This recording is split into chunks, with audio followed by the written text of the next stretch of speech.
भारतीय बैठक जी आहे ना, ही मांडीत ठोकून बसायचंय. आता सुद्धा आपला पॉडकास्ट सुरू असताना आपण मांडी घालून बसलोय, म्हणजे आपण बैठकीमध्येच आहोत. आपण खुर्चीचा वापर नाही केलाय. टेबल खुर्चीचा वापर करणं ही पाश्चात्य पद्धत झाली. भारतीय पद्धत जमिनीवर दोन्ही मांड्या टेकून बसणं ही बैठी जीवन पद्धत चुकीची आहे का? अजिबात नाही. मी आता गेली 26 वर्ष मुद्दाम भारतीय बैठकीमध्ये बसतोय आणि त्याचा मला खूप चांगला फायदा होतोय. आता खुर्चीवर बसून जी जीवनशैली आहे त्याला आपण बैठी जीवनशैली असं व्यवहारात वापरतोय.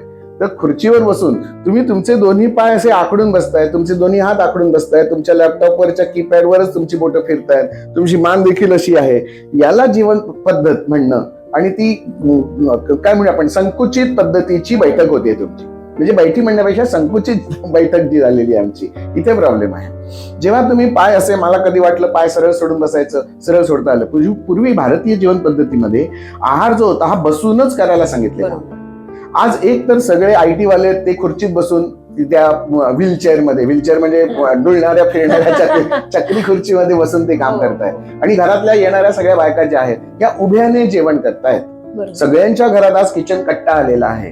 पूर्वीच्या बायकांना विश्रांती मिळत होती, दोन्ही पाय टेकून त्यांना जेवण करता येत होतं. भाकरी असेल किंवा भाजी चिरणं असेल, नारळ खोवणं असेल, काही जे काही प्रकार आहारातले होते हे खाली बसून होते. बसून जेवढी विश्रांती मिळते जमिनीवर बसून, तेवढी खुर्चीमध्ये किंवा उभं राहून होत नाही.